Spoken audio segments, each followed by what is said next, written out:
proste ten bol maximálne koncentrovaný a čakal tú situáciu. Bakoš. Kuchenberg.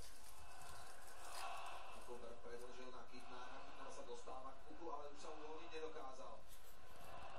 Tak tá druhá presilovka zo strany Slovana, aspoň je prvá polovica, ani zďaleka nie je taká dobrá ako prvá. Vynikajúco teraz Janus, vyslúžil si potles, odovzdal po Kuchenbergovi, ale už je celá štvorica súperov na vlastnej polovici.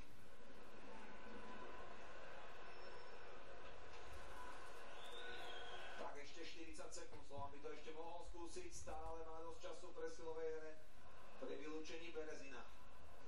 Švárny. Tabaček. Ale si to zatiaľ nejde v tejto presilovke, ale vôbec. Ani tento raz Tabaček nezachytil puk v útočnom pásme a musí ísť rýchlo dozadu. No a z tej presilovky už zrejme ťažko niečo bude. Možno ešte posledná šanca Prižňa. Proti štvorici. Nemôže ísť teraz dopredu Wilberka. Tam sa naozaj ťažko prechádza. Ak predtým nie je nejaká veľmi rýchla príravka a neuvoľní sa priestor,